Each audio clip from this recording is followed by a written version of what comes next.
नमस्कार दर्शकों एवं भक्तजनों। इस वीडियो में मैं आपको गंगा जी के अवतरण की विभिन्न कथाएं सुनाऊंगी। ये कथाएं हमने गीता प्रेस गोरखपुर से प्रकाशित कल्याण के गंगा अंक जनवरी 2016 से संकलित की हैं। जय गंगा मैया की। एक और कथा जो इस प्रकार है गंगा जी की। श्री हरि का माँ गंगा यानी विष्णुपदी को आदेश। माता श्री लक्ष्मी, सरस्वती एवं गंगा जी तीनों भगवान श्री हरि की भार्या हैं। बहुपत्नी होने पर आपस में विवाद, शंका, कुशंका, संदेहात्मक दृष्टि संभव होती ही है। सरस्वती जी को संदेह होता है कि श्री हरि मेरी अपेक्षा गंगा जी को अधिक प्रेम करते हैं और उन्होंने श्री हरि के समक्ष कड़े शब्दों में इसका विरोध भी प्रकट किया। माता लक्ष्मी ने सरस्वती जी का समझाने का प्रयत्न किया, परंतु आवेश में आकर लक्ष्मी जी एवं गंगा जी दोनों सरस्वती जी ने शाप दे दिया। माँ गंगा जी को शाप दिया कि तुम्हें धरा पर जाना पड़ेगा एवं पापियों के पाप को अंगीकार करना पड़ेगा। गंगा जी की भी सरस्वती जी को मृत्युलोक में नदी बनने का शाप दे दिया। श्री हरि ने तीनों के वार्तालाप को सुनने के पश्चात माँ गंगा से कहा कि हे गंगे, तुम सरस्वती के शाप के कारण पापियों का पाप भस्म करने धरा पर जाओ। राजा भागीरथ की तपस्या से उनको उनके द्वारा धरातल पर ले गई और तुम भागीरथी नाम से प्रसिद्ध हो गंगे। तुम नदी रूप में भारतवर्ष में रहोगी एवं मेरे अंश रूप में उत्पन्न समुद्र यानी शांतनु तुम्हारे पति होंगे। पुण्यात्मा भक्त तुम्हारे जल में स्नान करेंगे, जिससे तुम्हारा जल पाप मुक्त होता रहेगा। तद अनुसार श्री हरि के आदेश अनुसार लक्ष्मी जी, सरस्वती जी एवं गंगा जी धरती पर अवतरित हुई एवं भूमंडल को आपालवित किया। एक और कथा गंगा जी की जो इस प्रकार है। भगवान विष्णु के वामन अवतार से माँ गंगा यानी विष्णुपति का अवतरण। शास्त्र में वर्णित कथा अनुसार भगवान विष्णु ने राजा बलि के यज्ञ के समय वामन अवतार धारण किया था और राजा बलि से 3 पग पृथ्वी को मांगा था। राजा बलि ने जब दान के लिए संकल्प कर दिया, तब भगवान विष्णु ने अपना विराट रूप प्रकट किया। पृथ्वी, आकाश, दिशाएं, स्वर्ग, पाताल, समुद्र, पक्षी, मनुष्य, देवता और ऋषि सब के सब उसी में समा गए। उन्होंने एक पग से बलि की सारी पृथ्वी नाप ली, शरीर से आकाश और भुजाओं से दिशाएं घेर ली। दूसरे पग से उन्होंने स्वर्ग को भी नाप लिया। तीसरा पैर रखने के लिए बलि की तनिक से भी कोई वस्तु नहीं बची। तो भगवान वह दूसरा पग उसके ऊपर जाता हुआ महलोक, जनलोक और तपलोकों से ऊपर सत्यलोक में पहुंच गया। उस समय पितामह ब्रह्मा ने अगवानी करने के बाद विश्वरूप भगवान के ऊपर उठे चरण का अर्घ्य पाद से पूजन किया, प्रक्षालन किया। पूजा करके बड़े प्रेम से उन्होंने भगवान की स्तुति की। ब्रह्मा के कमंडल का वही जल विश्वरूप भगवान के पांव पखारने से पवित्र होने के कारण उन गंगा जी के रूप में परिणित हो गया, जो आकाश मार्ग से पृथ्वी पर घिरकर तीनों लोकों को पवित्र करती हैं। ये गंगा जी भगवान की मूर्तिमान उज्जवल कीर्ति है। एक और कथा गंगा जी की जो इस प्रकार है। समस्त देवताओं के अंग से उत्पन्न हुई माँ गंगा, जिसे हम देवनदी भी कहते हैं। एक बार भगवान लक्ष्मी नारायण अपने निवास बैकुंठ धाम में विराजमान थे। इंद्रादि समस्त देवता, मुनि, आदित्य, वसु, रुद्र, मनु, सिद्ध, चारण आदि भी वहाँ उपस्थित थे। लोक पितामह ब्रह्मा जी भी भगवान नारायण के पार्श्व में विराजमान थे। उसी समय वृषभारज नंदकेश्वर पर आरूढ़ होकर भगवान शंकर भी वहां आ गए। उन्हें हाथ में रत्नसार निर्मित एक स्वर यंत्र था। उन्होंने नदी से उतरकर भगवान कमलकांत को प्रणाम किया और उनमें वाम भाग में रखे एक उत्तम आसन पर बैठ गए। उस समय उनके सारे अंग पुलकित हो रहे थे। समस्त देवताओं के सिर झुककर उन्हें प्रणाम किया।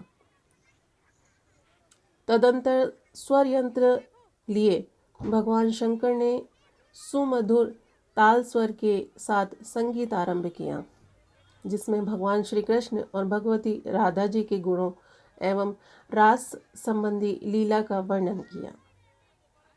उस संगीत स्वयं भगवान शिव द्वारा निर्मित और लोक दुर्लभ था। उस समय भगवान शंकर के समस्त अंगों में रोमांच हो रहा था। उनके नेत्र से बारंबार अश्रु प्रवाहित हो रहे थे। उस संगीत को सुनने मात्र से मुनि तथा देवता मूर्छित एवं बेसुध हो द्रव जल रूप हो जाते थे। श्री हरि के पार्षदों तथा ब्रह्मा जी की भी यही दशा हुई। भगवान नारायण, लक्ष्मी तथा गान करने वाले स्वयं शिव की द्रव रूप हो गए और उस समय बैकुंठ को जलपूर्ण देख भगवान श्री कृष्ण ने वहां जाकर उन देवता मुनियों आदि के शरीरों का पूर्ववत निर्माण किया। तदंतर उस जल राशि के लिए बैकुंठ के चारों ओर स्थान बनाया। फिर उसी अधिष्ठात्री देवी गंगा अपने उस वास स्थान में आई और समस्त देवताओं के शरीर से उत्पन्न हुई वह दिव्य जल राशि ही देव नदी गंगा के नाम से प्रसिद्ध हुई या विख्यात हुई। एक और कथा माँ गंगा की जो इस प्रकार है। महातपस्विनी अनुसुईया के तप का फल प्रदान करने हेतु अवतरित माँ गंगा, जिसे मंदाकिनी भी कहते हैं, एक बार 100 वर्षों की अनावृष्टि से अकाल पड़ गया। सबको दुखी न देख सकने के कारण आत्रेय जी ने समाधि लगा ली। श्री अनुसुईया के उनकी सेवा में अन्न जल आदि का त्याग कर वहीं उपस्थित रहे। दोनों का कठिन तप देखकर देवता, ऋषि और गंगा जी उनके दर्शन को आए। सबके चले जाने पर गंगा और शिव जी वहीं ठहर गए। गंगा ने सोचा कि यदि मैं ऐसी महासती का उपकार कर सकूं तो मेरे बड़े भाग्य हैं। 42 वर्ष बीतने पर महर्षि ने समाधि छोड़ दी और अनुसुईया जी से जल मांगा। वे कमंडल लेकर निकली और चिंता करने लगी कि कहाँ से स्वामी के लिए जल लाकर उन्हें संतुष्ट करूं। गंगा जी ने मूर्तिमान होकर दर्शन दिए और पूछने पर बताया कि तुम्हारी तपस्या से प्रसन्न होकर मैं आई हूँ। तुम जो मांगो वही मैं दे दूँ। अनुसुईया जी ने जल मांगा। गंगा जी ने गड्ढा खोदने को कहा। गड्ढा खोदने पर गंगा जी उसी में उतरकर जल रूप हो गई। तो श्री अनुसुईया जी ने जल लिया और प्रार्थना की कि जब तक मेरे स्वामी यहाँ न आ जाए तब तक आप यहीं उपस्थित रहें। वे जल लेकर गई और महर्षि ने जल पीकर पूछा कि यह दिव्य स्वादिष्ट जल कहाँ मिला। सारा वृतांत सुनाकर महर्षि ने आकर कुंड और गंगा जी का दर्शन पाकर प्रणाम और स्तुति करके प्रार्थना की कि अब आप यहाँ से न जाएं। गंगा जी ने कहा कि तुम अपने इस वर्ष की शंकर और पार्वती की सेवा का फल हमें ही दे दो तो हम यहाँ रह जाए। महर्षि अत्रि ने ऐसे ही किया और गंगा जी वहीं रह गई। जय गंगा मैया की। और एक और कथा गंगा मैया की इस प्रकार है। राजा भागीरथ की तपस्या के फलस्वरूप माँ गंगा, भागीरथी, जिसे हम भागीरथी कहते हैं, भागीरथी का अवतरण। सगर राजा बाहु के सुपुत्र थे। सगर का विवाह कश्यप पुत्री सुमति तथा विदर्भ राज की पुत्री केशनी से हुआ था।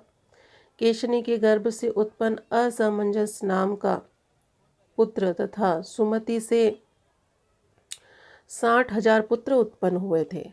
असमंजस के पुत्र अंशुमान तथा अंशुमान के पुत्र दिलीप तथा पौत्र भागीरथ हुए, जिन्होंने अपनी सभी 60,000 पूर्वजों का उद्धार किया। नाना प्रकार के भोगों का उपभोग कर राजा भागीरथ संतुष्ट एवं प्रसन्न थे। उन्हें उस विशाल राज्य से, संसारिक सुखों से, बंधु बांधवों से परम वैराग्य उत्पन्न हो गया था। उन्होंने इस परम श्रेष्ठ मंत्री को राज्यभार सौंप दिया और वे तप हेतु वन में चले गए। उसकी प्रबल इच्छा यह थी कि वे अपने पितरों का उद्धार करें। सर्वप्रथम उन्होंने ब्रह्मा जी को तप द्वारा प्रसन्न कर लंबी आयु प्राप्त की और उसके पश्चात माँ गंगा की आराधना की और घोर तपस्या के माध्यम से उन्हें प्रसन्न कर दिया। भागीरथी ने गंगा से भूमि पर अवतरण हेतु वरदान प्राप्त कर लिया और शिव के अलावा किसी अन्य की ऐसी शक्ति नहीं थी जो गंगा के वेग को सह सके।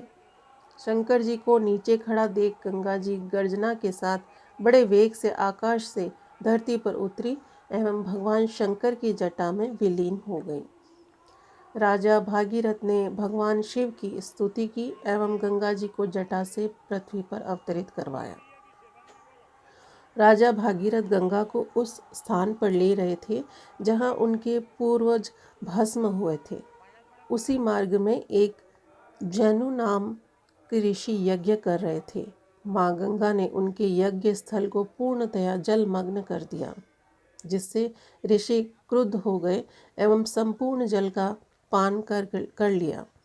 भागीरथ ने दीर्घ काल तक उसकी सेवा करके उन्हें प्रसन्न किया एवं गंगा को मुक्त कराया। गंगा जी जहनु की जांग से प्रकटी, अतः उन्हें जानवी नाम से भी जाना जाता है। अंत में माँ गंगा ने भागीरथ के पितरों का उद्धार किया। भारत में माँ गंगा यानी भागीरथी का उद्गम गोमुख तीर्थ से हुआ है,